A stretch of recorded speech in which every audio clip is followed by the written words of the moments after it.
नमस्कार, तरुण भारत न्यूज बुलेटिनमध्ये आपल्या सर्वांचं स्वागत. पाहूयात स्थानिक घडामोडी. मेनसे गल्लीतील 2 दुकानांना आज पहाटे 5च्या सुमारास आग लागून लाखोंचं साहित्य भस्मसात झालं.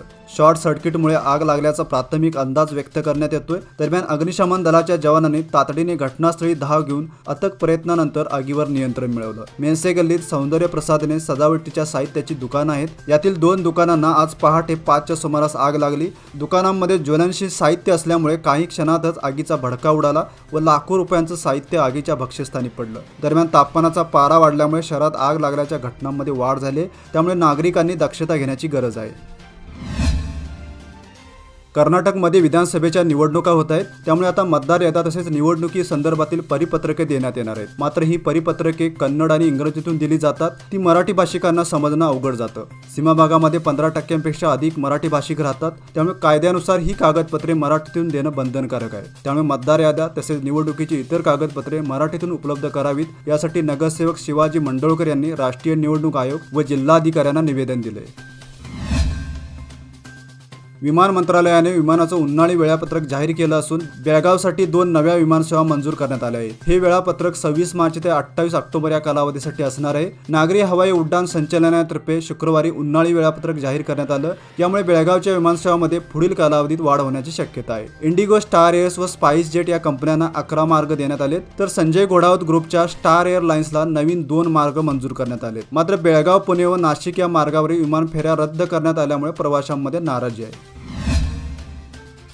जोपर्यंत चंद्र सूर्य आहेत तोपर्यंत महामानव आणि घटनाकार डॉक्टर बाबासाहेब आंबेडकर यांची तत्व आणि आदर्श टिकून राहतील, असा विश्वास ग्रामीणच्या आमदार लक्ष्मी हेब्बाळकर यांनी व्यक्त केला. तसेच बाबासाहेबांच्या आदर्श आणि तत्वांचं अनुकरण केलं तर खऱ्या अर्थाने त्यांचा सन्मान ठरेल, असंही त्या म्हणाल्या. बाळेकुंद्री खुर्द येथील कर्नाटक दलित संघर्ष समितीच्या शाखेचं उद्घाटन करून त्या बोलत होत्या. यावेळी कल्लाप्पा रामचन्नवर, अर्जुन कांबळे, जैनुल कुडची व महादेवी रामचन्नवर उपस्थित होते. महापालिका कार्यालयाचा कारभार संगणकीकृत करण्यात आलाय. त्याकरता विविध सॉफ्टवेअर विकत घ्यावे लागतात, तर काही सॉफ्टवेअर करिता वार्षिक मेंटेनन्स फी भरावी लागते. मात्र महसूल विभागासाठी आवश्यक असलेल्या सेमिनर सॉफ्टवेअरची मेंटेनन्स फी भरली नसल्याने महसूल विभागाचं काम सोमवारपासून ठप्प झालंय.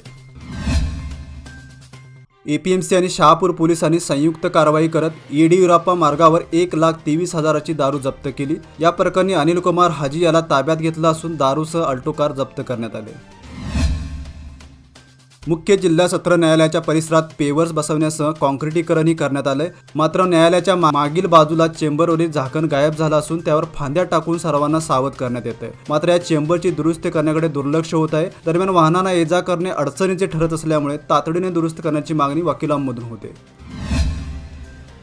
ज्योतिबाच्या नावानं चांगभलच्या जयघोषात आज नार्वेकर गल्लीतून पालखीचं सासनकाठ्यांसह आज वाडी रत्नागिरीकडे प्रस्थान झालं. पालखी 1 एप्रिल रोजी ज्योतिबा डोंगरावर पोहोचणार आहे. या पालखी मिरवणुकीत शहरात मोठ्या संख्येने भाविक सहभागी झाले होते.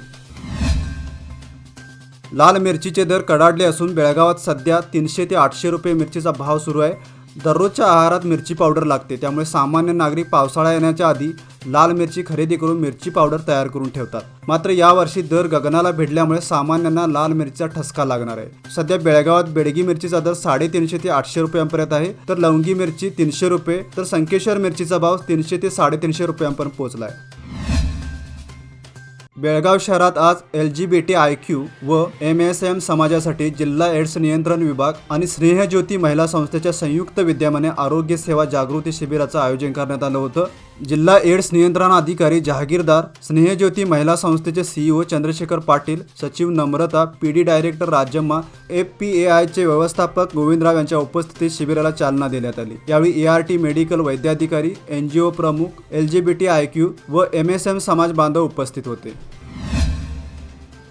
बेंगळूर ते मिरज दरम्यान धावणारी चन्नम्मा एक्सप्रेस सोमवारी तब्बल 4 तास उशिराने बेळगावमध्ये दाखल झाली. त्यामुळे प्रवाशांचे अतोनात हाल झाले. प्रवाशांना घेण्यासाठी आलेल्या नातेवाईकांनाही 4 तास रेल्वे स्थानकात ताटकळत थांबावं लागलं. सकाळी 8:50 बेळगावला येणारी चन्नम्मा एक्सप्रेस दुपारी 12:50 दाखल झाली. हुबळी ते कुंदगोळ दरम्यान रेल्वे मार्गाच्या दुपदरीकरणाचं काम सुरू असल्यामुळे एक्सप्रेस उशिरा धावत असल्याचं कारण रेल्वे प्रशासनाकडून देण्यात आलं.